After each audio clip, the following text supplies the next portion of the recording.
أعوذ بالله من الشيطان الرجيم بسم الله الرحمن الرحيم الحمد لله رب العالمين الرحمن الرحيم مالك يوم إياك نعبد وإياك نستعين اهدنا الصراط المستقيم صراط الذين أنعمت عليهم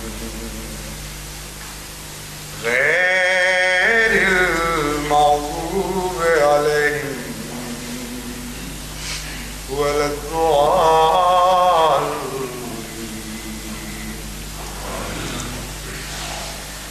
During our discussion last Sunday, we reached up to the verse Maliki Yawmiddin, and I promised to establish the inter or co-relationship of all the attributes of Allah used in these verses.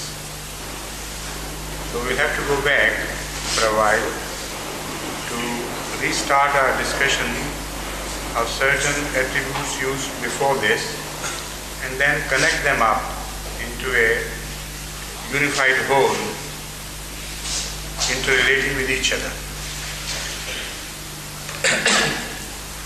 Now, first of all, I begin with Ar-Rahman. Rabbul Alameen I have discussed at some length, but to connect the subject, I have to begin with Ar-Rahman. Because, as I said, the repetition of Ar-Rahman and Ar-Rahim is very important. Because this repetition here mainly concerns the revelation of the Holy Quran. And I explained one reason why the word Ar-Rahman was used instead of Al-Alim or Al-Khaliq. For the creation of the Quran, I told you that Ar-Rahman was the most appropriate word in this context. But there is another reason why Ar-Rahman is used here. We have entered an era in the human progress where a worldwide religion was to be revealed to mankind as such. And the attribute Rahman means a kind or beneficent being which does not make distinction between one group of a people and another. Both disbelievers or believers, blacks and whites, reds and yellow, they all stand as one to that being. And his beneficence flows without differentiation, without discrimination. So it is for the first time that a worldwide religion was to be revealed. It was for the first time that a religion addressing both the blacks and the whites, the reds and the yellows, was to be revealed for the benefit of the whole mankind as such.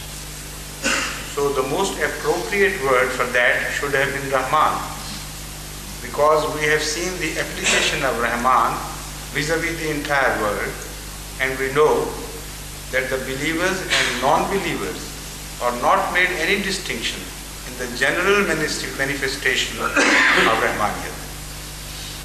The weather, for example, treats all alike. The rains come and go, the seasons come and go, and the various phenomena of science as revealed in various branches are equally applicable to all. No distinction is made between a dear one and the one who is not dear. one who is hostile to Allah or one who praises Him. They all stand alike. So a religion which was to be revealed not just to a tribe, to Israelites or to Hindus or to Iranians, that must have its authority from Rahmaniyat. So when Rahmaniyat appears here in the context of the revelation of the Holy Quran, it's a very great tiding that the religious benefits which remained previously limited to various people, now those benefits have been liberated from those parochial walls, and they have been made universal now, because it is the Rahman God who is now speaking, who is now giving the message. So it was impossible for the Rahman giving a message and forgetting China, for example, or Arabia, for another example. The whole mankind has to be addressed when Rahman God addresses the mankind. And the one beautiful part of this, one beautiful angle of this is there. If you read the entire books, all the books which are called the holy books pertaining to various religions and various countries, you will not find a single reference of a book having been revealed in relation to Rahman. As I said, the Holy Quran makes it a very clear declaration, Ar-Rahman Allama al-Quran. There is not a single book in which you will find a single reference to Rahman God revealing a book to a people. It was logical that a mission, because if Israelites were addressed and the Bible said it is Rahman God who is speaking to the Israelites by the way of Torah, for example, then it would not fit into things if he spoke only for the benefit of Jews and said it was Rahman who was addressing them. His limited address would belie the word Rahman, or the source of Rahmaniyat, because Rahmaniyat has to stand for all alike, together. Now there are other applications of the word Rahmaniyat which have to be explained to you, and as a Muslim you should know them, because with regards to other religions their knowledge is quite useful. Rahmaniyat is a refutation also of the philosophy of Judaism. Although the philosophy of Judaism as such, as it should have been, is correct, there is nothing wrong with it. But when I say Rahmaniyat is a refutation of the philosophy of Judaism, I only mean the distorted philosophy which came into being after a long time, since the time of Moses. When Hazrat Moses appeared, his philosophy was correct. He only addressed a limited people for a limited time. And he did not claim to monopolize religion as such. Never in Torah you will find a reference to Moses having claimed that I am monopolizing the religion of God or the mercies of God just for the sake of Israelites. All these references which you find in the Bible or interpretations of certain verses are a phenomena of later times.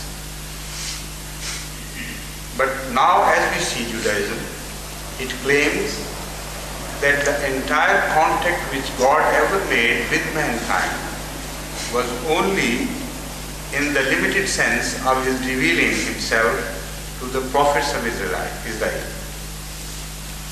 And he never spoke to anybody beyond that, never addressed any part of mankind other than those areas in which Israelites appeared.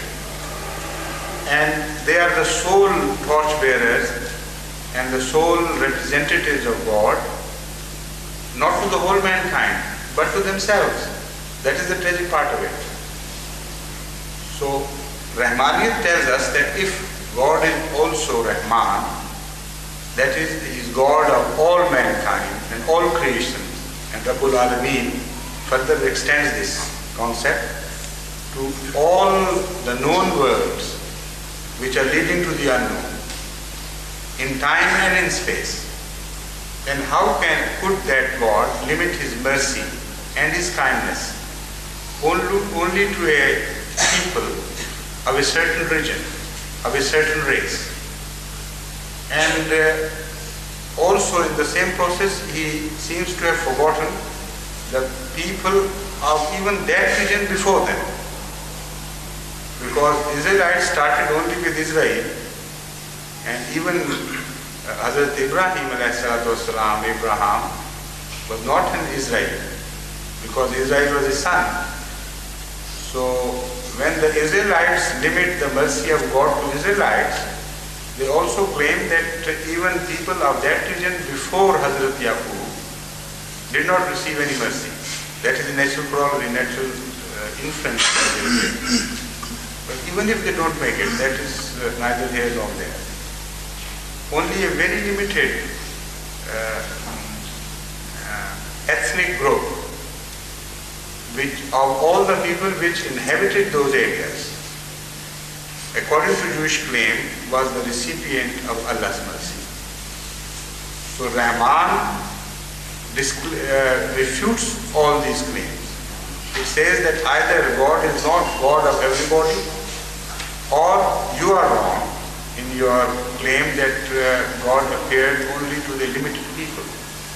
Now when you come to discussions with Jews or Christians regarding the prophecy of Hazrat Muhammad Mustafa sallallahu alaihi wasallam or his advent, this is one of the objections they raise against you.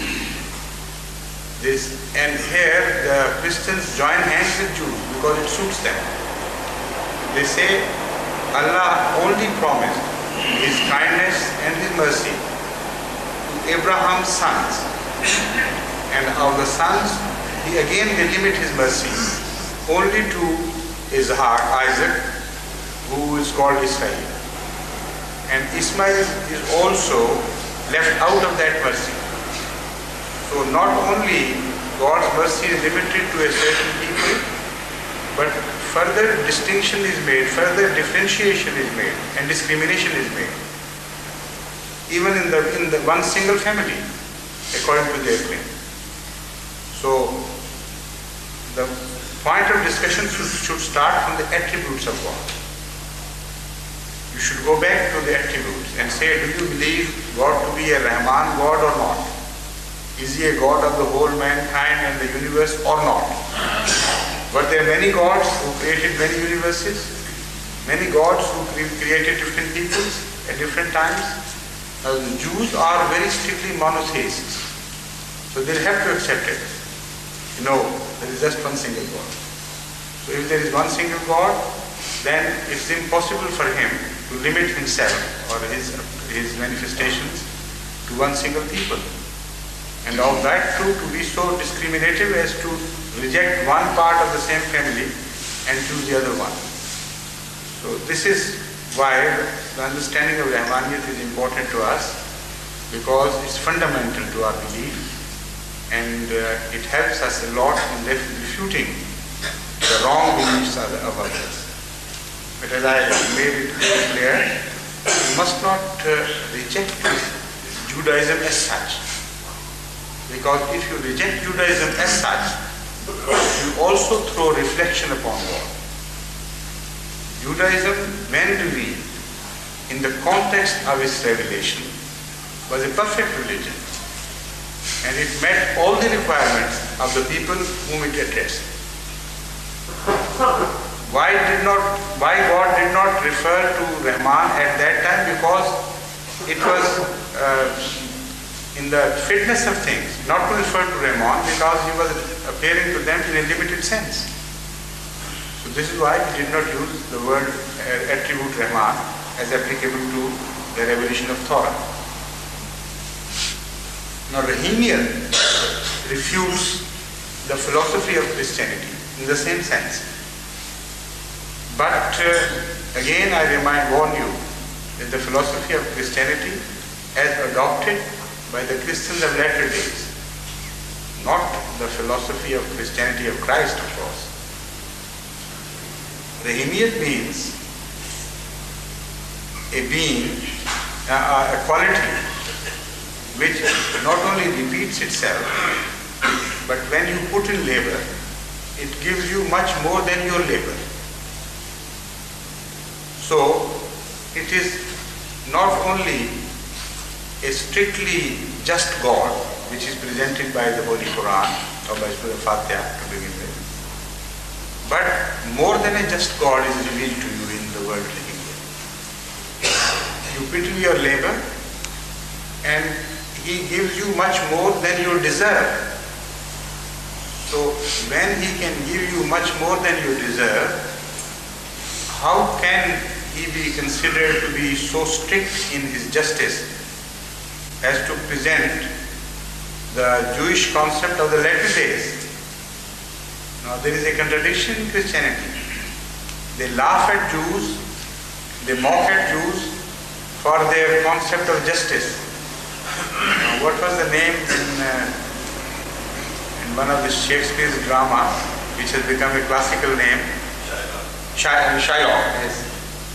So they laugh at Shylock, and when they explain Christianity to the rest of the world, they present God exactly as a Shylock, who cannot forget.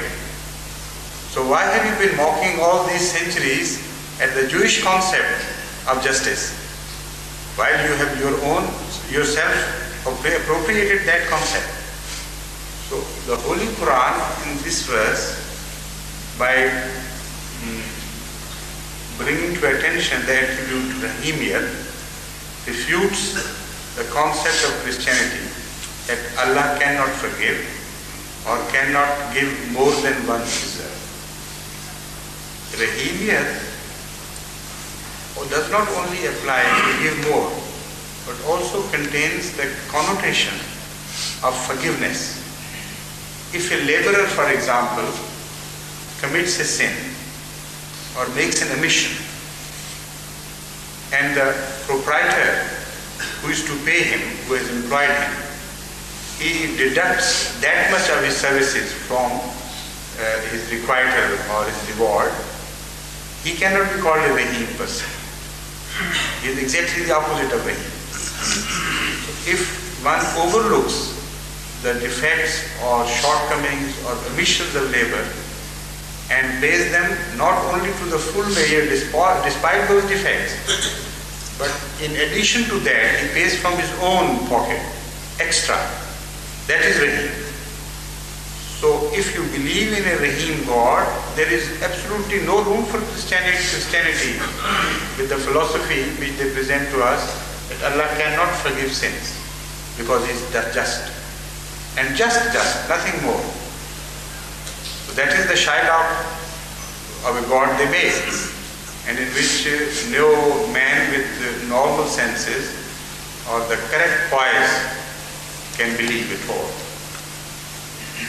Again, these verses of Surah Fatiha refute another philosophy which also affects a large section of mankind, which is the philosophy of pantheism.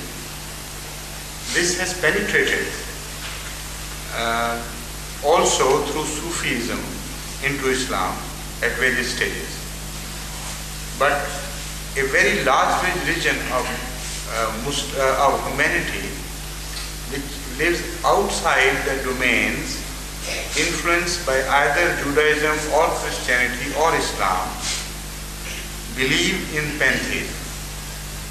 So by refuting that concept, these verses cover the whole mankind. Nothing is left out.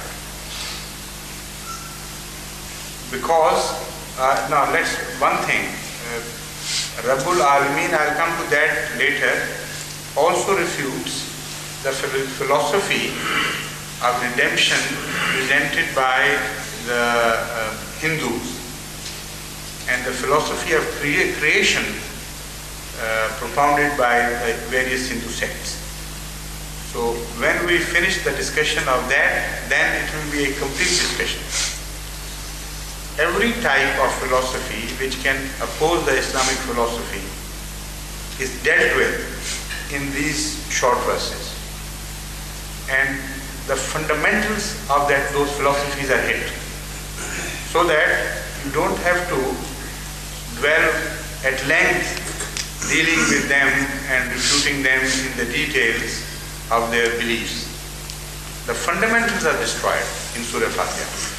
And it has to be like that, because Surah Fatiha is the fundamental surah controlling the entire Quran.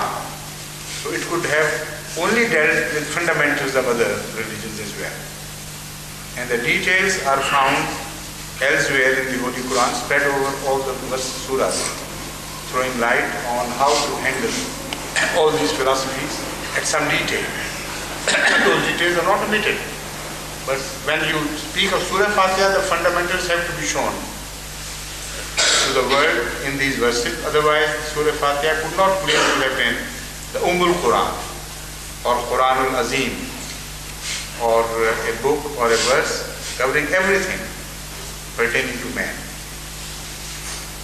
So now I'll come to the refutations of those two philosophies. Pantheism speaks of a God who is a phenomenon of nature and does not enjoy a distinct personality as apart from nature itself. That is the top type of concept which was developed in his poetry by Wordsworth and also by Coleridge to some extent. But Wordsworth of England was one of the most important flag bearers of this type of concept of God, a pantheist God. God who reveals himself in nature and cannot be treated distinctly as a different person other than nature itself. So this is the philosophy which covers the Far East, the Chinese, the Koreans, the Japanese, and other smaller nations, Indo-Chinese nations. They all believe in one form or the other of this philosophy. Their religious denominations change many a time, from Confucius, the followers of Confucius, to some sort of Taoism or Shintoism. But this fundamental philosophy is common to all these. They say nature is God and God is nature, and there is no outside agency which can be called other than nature, a personification of power to which they should bow. So they bow to nature as such, and they believe that their elders and the forefathers who have died, they also make a part of the nature as such, and they have to be worshipped as nature or manifestations of nature. Only man has achieved consciousness in nature. So because he has reached the summit, so the elders who have died, they go back to the same state of consciousness, mingled with nature, but not in the same body. So the elder worship has penetrated all these religions belonging to the Far East and the Southeast Asia because of this pantheist philosophy. The Holy Quran says, Alhamdulillahi Rabbul Alameen. Alhamdulillahi Rabbil Alameen. Praise be to Allah, all praise be to Allah, who is the sustainer and Lord of all Alameen. Now, Alam is something which cannot exist independently of the person who knows it, or a being which knows it. Alam cannot exist. The word Alam is so beautiful to express the concept of universe. that it exactly fits in with the philosophy of the Holy Quran. When you say alam, there has to be one who knows, and the person or being which knows is not a part of that alam. It has to be a different thing. So in that respect, there has to be one distinctive being, completely apart from all that is created. And that is Allah. And that being has also been described as Rabbul Alamin, sustainer of that alam. And also Rabb means creator of that alam. Rabb, having combined the attributes of Rahman and Rahim, in fact also acquires the sense of creation. So Rabb is not just a being which sustains, but a being which also creates. Thirdly, Rahmaniyat also means lordship, the proprietary, the complete ownership. So there is a possession and a possessor, a slave and a lord, a thing known and a being which knows. So all these applications make it very clear that there is no concept of pantheism acceptable to Islam or the Holy Quran. But it is not just a claim. As I told you, the Holy Quran stands out in its treatment of logical arguments when it addresses the non-believers. It has a beautiful, distinct attitude which has never been adopted by other religions in such perfect beauty. It claims, and within that claim you will find the argument itself. Apparently from one point of view it is a claim, but you give it a little turn and you immediately begin to recognize that it was not a claim, it was an argument. So Rabbul Alamin is a claim from one point of view and an argument from another. Because when you turn to the nature, there you find that the sustainer has to be something apart from what is sustained. Creator has to be something apart from what is created. Because there is perfection and hum in the creation. And things are leading to something beyond. As I said, alam also means a thing which is known thing which leads to the unknown. So that subject I have discussed at length. When you go back to that, then you will understand that it is not a claim. It is a positive proof from the study of the universe that creator has to be different and creation has to be different. Sustainer has to be different and the sustained has to be different. Pointing finger has to be different and the one pointed out has to be different. Logically they cannot be one and the same, and the study proves it. So pantheism goes over there. So also the concept of the Hindus as presented by various schools of Hindu thought, that God coexisted with the universe. Although they are not pantheists, this is the difference between the philosophy of Hindus as against all the pantheistic philosophies. And once you cover the Hindu philosophy, then all the philosophies put together which were ever conceived by man to be true are dealt with by Surah Fatiha effectively. And you can't present a group of philosophies which has been left out of this. It's all comprising and leave nothing out. Now the Hindus, as I said, claim that God is a separate being, but it existed independently, not as a creator, but a coexister. And this is what has been refuted so effectively and roundly by Hazrat Masih Maud alayhi salatu wasalam in Brahim Ahmadiyya. those of you who have read that book and with the application of mind, with that qualification, that book has to be read. Otherwise, you will not understand it. It's a concentrated book, so highly concentrated that at times you will not enjoy even the beauty of the book because it's too highly concentrated for ordinary mind to perceive.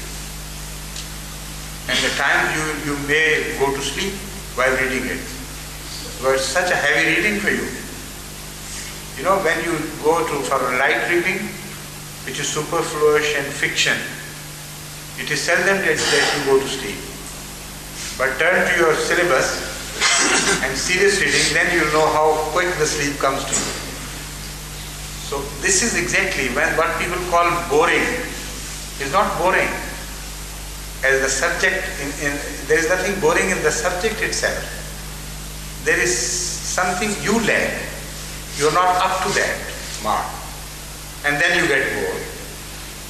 So many writers on Hazrat Masih Maud al-Islam, particularly the hostile writers, have said that what we had heard so much of Brahim-e Ahmadiyya, but when we tried to read it, it was headache. We couldn't read, couldn't understand. It was like a school student trying to understand Einstein. You would create headaches to him. And hardly he would have finished the first page when he would go to sleep.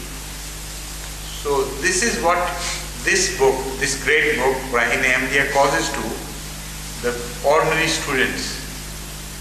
And so I warn you, first you must bring all your faculties to be harnessed by your, to be harnessed and made ready to enter this book before you ever endeavor to enter this book. But once you do, once you begin to understand, then you realize why the great scholars of Hazrat Masih Maud al-Islam's times paid such high tributes to this book. This is one book which created history in India. This is one book which completely opened up a new era in Islamic discussions vis-a-vis the other religions. And Hazrat Masih Maud al-Islam has effectively dealt blows to all these four philosophies which I have mentioned in Brahim, and particularly to the Hindu philosophy, and also the Christian, of course, but the Hindu philosophy he dealt with to begin with mainly, because they were the main opponents of Islam at that time and most vocal opponents of Islam. So the Surah Fatiha tells us Rabbul Alameen and Ar-Rahman and Ar-Rahim, that Allah was not a co-exister, but a creator with full knowledge and complete knowledge of the requirements. Now, if universe was on its own, eternal, then there should not have been any relationship to what it contained and what was to become later on, to appear later on, and the relationship between what it contained and what was required by the creation of the future. This is a very important point which one must understand fully. If something coexists with Allah and Allah only overpowers it, because that being is unconscious and Allah is conscious. Allah has some strength and energy to conquer things and to manipulate things, according to Hindu philosophy. And the material world has not that consciousness or that power. So he usurps the qualities which existed in the form of matter and put them together in a manner as if you make potions out of various things. You put them together and bring out new qualities. So this is the job of Allah according to Hindu philosophy. At best he was a chemist. who put various qualities together and created new attributes out of those, new qualities out of those. But the Holy Quran says that Allah is Rahman. Rahman means a being which meets with the requirements of the future creations before ever they are born. So if in the universe you find such a phenomenon that the future creations requirements are met with long before that creation ever came into being, then there has to be a conscious outside being which created that universe. Otherwise, just by chance it cannot happen. I'll quote examples from the natural history. At various stages, the scientists tell us various stages of life were reached. For example, at some stage, dogs were created, or carnivorous animals, let's say, were created. And at other stages, herbivorous animals were created. And whenever an animal was created, his requirements were already there in nature. They were created before him. And this is a very interesting study. If you study the natural history, in this relationship of what is created and what are his requirements, you will find the whole subject perfectly matching. When man was created, all that was needed for man had been created before him. When horse was created, all that was needed for a horse, for his sustenance, had been created before him. So the progress went on. There is a sort of evolution, not only in biological life, but also in the environments. And that progress and evolution of environment is keeping pace with the requirements of the biological life. So that refutes the Hindu claim that matter coexists with God and he only played with it and controlled it and conjured up tricks by bringing into interplay various qualities which were already in existence in the universe. That is the Hindu claim. That could have happened, let's see, because nobody was born, nobody was conscious at the time of the creation. So if for a while, let's say, okay, we believe in that, but then we apply it to what we see. And according to the Holy Quran, you will see Rahmaniyat. And Rahmaniyat means, I repeat, creation of things which are not in demand at the time of creation, but will come into demand at much later stages. And that being which is created will not find itself having fallen short of requirements, deprived of certain requirements. So this is the study which will lead ultimately to the full and complete refutation of the Hindu philosophy. I'll come to another aspect of the same by bringing your attention to the requirements of man, not as a biological life, but as a man in particular. And I have explained it at various times, only I'll shortly refer to it. That when man was created, much before man was created, his requirements had been not only fully created but preserved. And they were revealed to him only when man reached that stage of development when he could put them to some use. For example, coal was created far in advance in time, before man was ever created.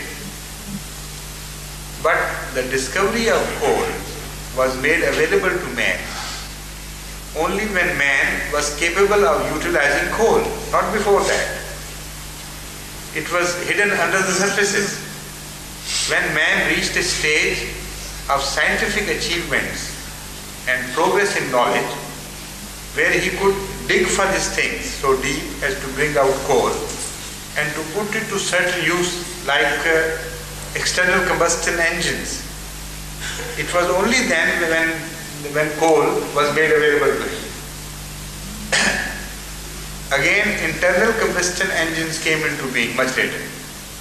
Or we put it in another way, man reached a stage of knowledge and progress where he could invent internal combustion engines, for which coal would not meet his requirements. He needed oil. And that oil, which he needed at a much later stage of his development, had been created long before his creation, or even the creation of his ancestors, or even the creation of their ancestors. So long before that about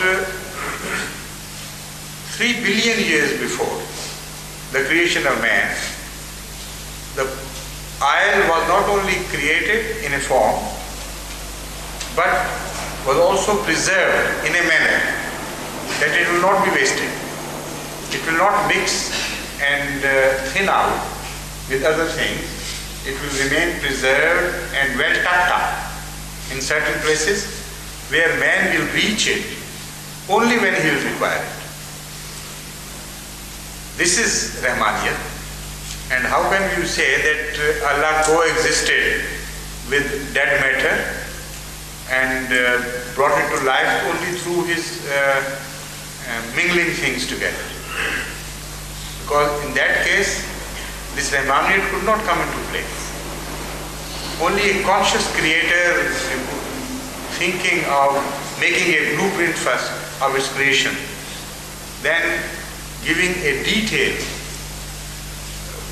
or let us say, to deal in detail with each quality of his creation and his requirements, could have thought of these things. He has to be a creator, otherwise he could not have gone into such complete planning of creation. So that oil, as I was talking about, was created long before, so long that when the age of dinosaurs was covering the whole globe, almost the entire globe, and every other form of life was subservient to it, and the dinosaurs in fact soared so supreme that if evolution had gone on in that direction, the evolution must have met with a blind end ultimately, because dinosaurs was increasing in their size and in their requirements, and the entire vegetation of the whole earth could not sustain them for a very long time. And if they had, the life had continued to progress or to evolve in that direction, to evolve in that direction, then there would have been a blind alley ultimately. Beyond that, evolution could not progress because the means of sustenance would have fallen short. So a shorter, smaller type of life with a different trend and orientation had to be given impetus for further development. And this type of life had to be brought to an end. And it was. And such an abrupt end that even today scientists are trying to solve the mystery and they have failed to solve the mystery. One theory is projected and they think they have solved, and then later on another theory comes and they say, no, we have not yet solved that mystery. The mystery of a meteor falling with certain chemicals brought to the earth, that was at one time very popular theory, but now it has gone overboard. But we are not concerned with that. Let's fall back to the subject. The question arises, if God could not pursue the same line of development to its ultimate consummation. Was that a mistake by God? That a wrong alley was followed, and after following it for some time, suddenly God realized that, oh, this creation will not provide the purpose, and I must retreat my steps and start creating differently from a different line. Is that the possibility? Some philosophers believe exactly that is the perhaps reason why it so happened. And as I mentioned, Ouspensky in another context is one of those philosophers who deals with the subject of creation, and he agrees with the beautiful world of Allah's creation. But he believes also, by looking at these things, that perhaps creation was made by the process of committing mistakes and eliminations and learning from the mistakes. So Allah went on committing mistakes and started learning from those mistakes and changed his life. And he also quotes this creation of the dinosaurs, for instance. He says dinosaurs, if they were permitted an unlimited progress, would have eaten themselves up, consumed themselves up ultimately, and died of starvation, and the whole globe would have returned to the same old era of aridness from which it had taken life. But that was not so. So according to him, God retreated his steps and started another way, followed another route of evolution. But the Holy Quran explains it, and Surah Fatiha explains it, and it tells us that everything was created not in vain, but for some requirement, some need to be fulfilled. Now the scientists have discovered this, and they say that all those dinosaurs got buried and went into making of oil. And the oil-rich areas of the world are those where not only those dinosaurs, but early life abundant in sea also settled down, and they were turned into oil, and that energy was converted for the sake of future man. This is Rahmanian. And the Hindus claim that God coexisted with nature independently. Nature was independent and God was independent, and later on he harnessed the nature. But nature itself belies this. So when I said God makes claims in the Holy Quran, but when you look at the claims and analyze them, you suddenly begin to discover that they were not claims. They were arguments, and irrefutable arguments for that. Because a reference to nature is made in the same claims, and by the study of nature, you understand the arguments.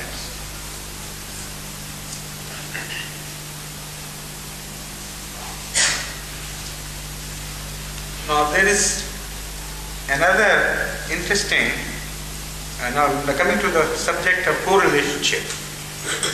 Let's now understand how the words or attributes are placed in relation to each other. You will find Rahmaniyat closer to Rabubiyat, and Rahimiyat closer to Malikiyat. And it is not just by chance. It was designed so intentionally. And Hazrat Muhammad Mustafa sallallahu alayhi wa sallam has revealed the reason why. He says, Ar-Rahmanu Rahmanud Dunya War-Rahimu Rahimul Akhirah. He has spoken volumes in this, volumes of wisdom in this one sentence, and throws abundant light on the commentary of the Holy Quran related to these verses. Ar-Rahmanu Rahmanud Dunya, that the quality or attribute of Rahmaniyat has its primary application to the world of the past, or the world of materialism, or the world which is closer to us. And Rahimiyat on the other hand is the world of the second nature which evolves from Rahmaniyat. and travels in the future until it reaches Malikiyat and join hands with Malikiyat. Because Rahimiyat deals with the law of crime and punishment, labor and reward. And Malik is the one who rewards or who punishes. So Rahimiyat had a natural connection with Malikiyat. So it was mentioned in juxtaposition to Malikiyat.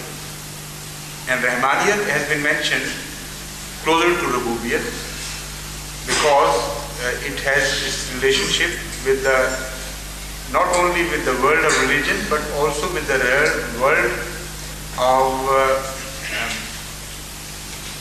with the non-religious world. As such, before ever religion was created, Rahmaniyat was in action, and Rahmaniyat was in action before Rahimiyat. It created dunya. Now, dunya and akhirah, it's a relationship, in fact, to which Rasulullah Sallallahu Alaihi Wasallam points out. This tradition of Rasulullah Sallallahu Alaihi Wasallam does not bifurcate this world from the world to come alone. Dunya is the word applicable to all which is closer, or as a first step. All that belongs to the first step is dunya. And all which is created as a resultant is akhirah. Beginning is dunya and the end is akhirah. And this process in shorter application is observed everywhere in the world. You begin with a thing, that is your dunya, and you end up, and that is your akhirah. So Hazrat Sallallahu Alaihi Wasallam pointed out that without Rahmaniyat you could not begin anywhere, because Rahmaniyat is the power behind every creation. Without your capital, how could you go into trade? So the provider of capital, which is dunya, capital is dunya for you because you begin your journey with capital. That was provided by Rahman. And when you put in your labor and apply your mental capabilities to that capital, what is profit? That is your akhirah. Akhirah in the sense that something new value has been added to your capital. So this is what Hazrat Sallallahu Alaihi Wasallam meant when he said, Ar-Rahmanu Rahimul Rahmanu Dunya War-Rahimu Rahimul Akhirah. So Rahim is mentioned with Malik and Rahman is mentioned with Rabb. Now, another thing which is very interesting about this is this correlationship. That beginning your journey, but before that I must first describe Malikiyat in this relationship. Then I'll go back to another very interesting subject and the correlationship of the whole attributes mentioned in this verse. Malikiyat and Rahimiyat and Rahmaniyat and Rububiyat, going backwards, have a perfect relationship. And if you take one word out, the picture will become incomplete. All these four had to be mentioned in this order. Otherwise the picture of the universe could not be complete. And the assurances which are given to man in this sequence could not be given to him if you take a single word out of it or out of context. Rububiyat told you or gave you the message that you were created by a being which took you up while you were nothing. هَلْ أَتَى عَلَى الْإِنسَانِ حِينٌ مِّنَ الدَّهْرِ لَمْ يَكُنْ شَيْئًا مَذْكُورًا. That is the sense given by or carried by Rububiyat. that why don't you ponder at your past? You were a thing in the committee of things where you were not even worthy of mention. So it was Rabb who took you up from there and brought you to this perfection and carries you onwards to further perfections. So this is Rububiyyah, which deals with your past and with a beneficent Lord who is looking after your needs. But can He look after all your needs? Is He so perfect as to meet your future requirements as well? For that, Rahmaniyat gives you guarantee. That why are you wondering, why are you bothering about this? Don't you know that He is Rahman? Before Rububiyyat, He had created all the things which anything could ever require. So Rububiyyat is abundantly supplied with all the material which could be required by you or put to use by you. Don't bother about it, and that material will not be exhausted. The second question which comes to one's mind is this, that if Allah is doing everything and Rahman God has provided us with everything and Rabb is taking us from the lower orders to carrying us to higher orders, then let's be idle. Why to put in labors? Why to do hard work? Anyway, we will be carried forward and upwards. So Allah says, no, He is also Rahim. When He gives you certain qualities, from then on, those qualities have to be employed and intermarried with each other. And their interplay will help your progress. This is how Rabb works in you. There are many phases of your contact or the contact of the creation with its Lord, the Lord of creation. And in some phases He was Rabb even without your efforts. You did not have to put any effort to improve, and completely you were in the hand of your Rabb. That contact finishes with the beginning of life. In some sense, continues in another. But in one sense, it comes to an end with the beginning of life. All the inanimate life has that sort of contact established with its Lord. An atom of hydrogen has to do nothing to come into contact with an atom. Two atoms of hydrogen have to do nothing to come into contact with an atom of oxygen to make water, which is a sort of progress and organization. It is controlled completely by powers outside its control.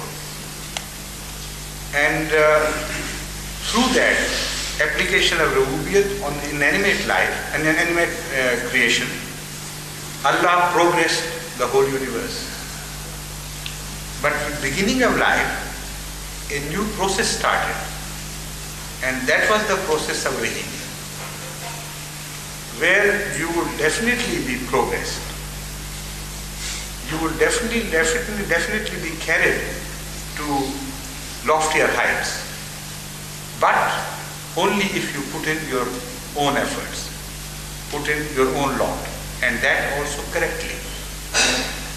If you did not, then you may also lose whatever you had gained and fall back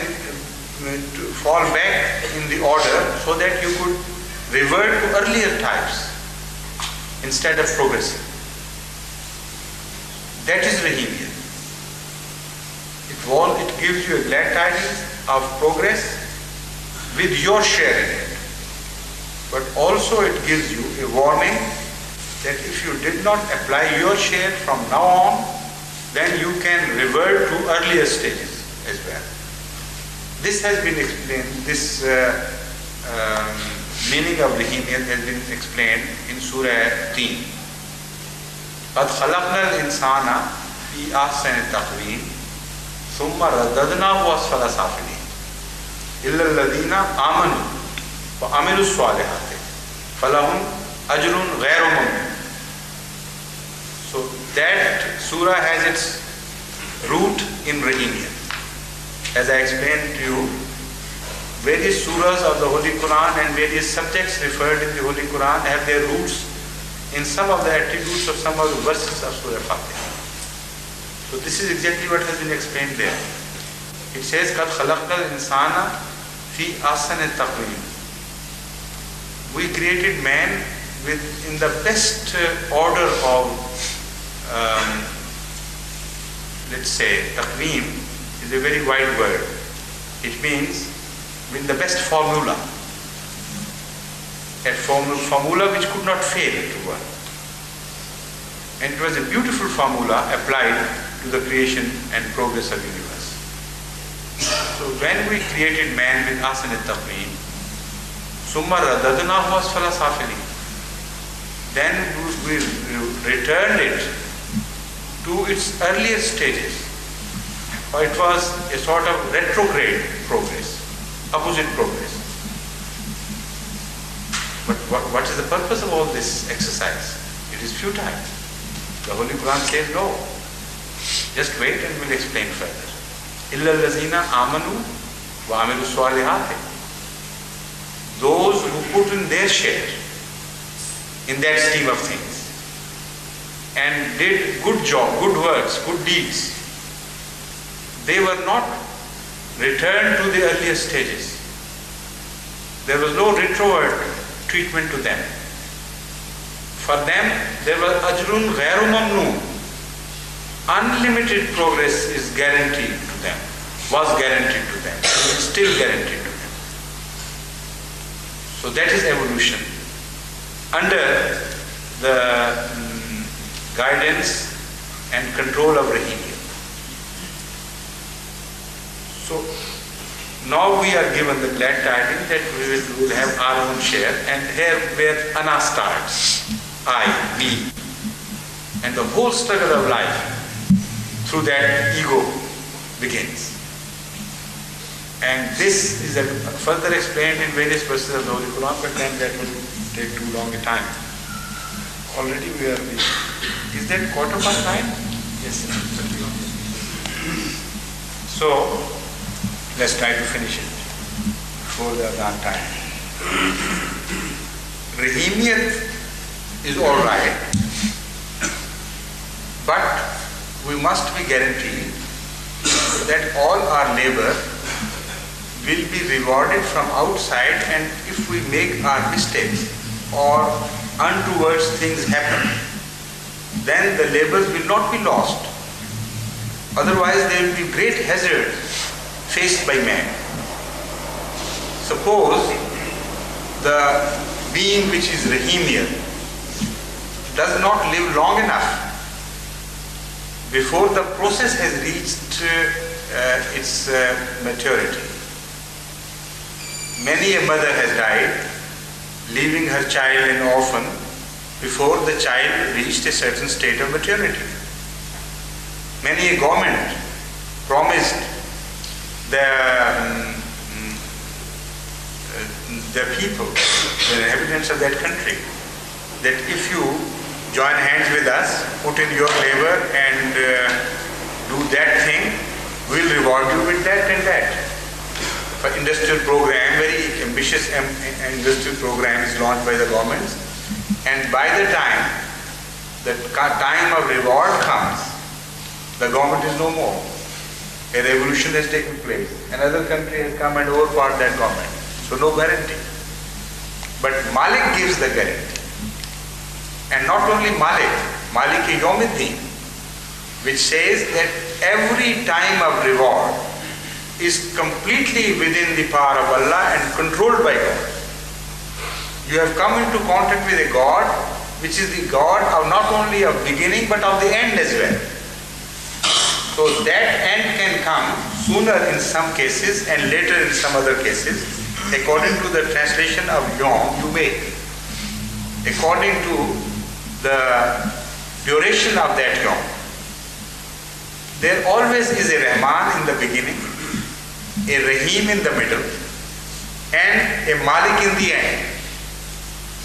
And there can never be any effort on the part of man which can go unrewarded or unpunished. Because Malik-e Yawmiddin tells you that for every ending you will find a Malik there waiting for you to reward. This has been beautifully described in other verses of the Holy Quran, the phenomena of Malik. And now when you will read those verses, then you will understand the beauty and charm of those verses. Referring them to this word Malik as it is described and as it is placed in the order of things. Then you will understand when God says that there are people who are pursuing the charm of this world.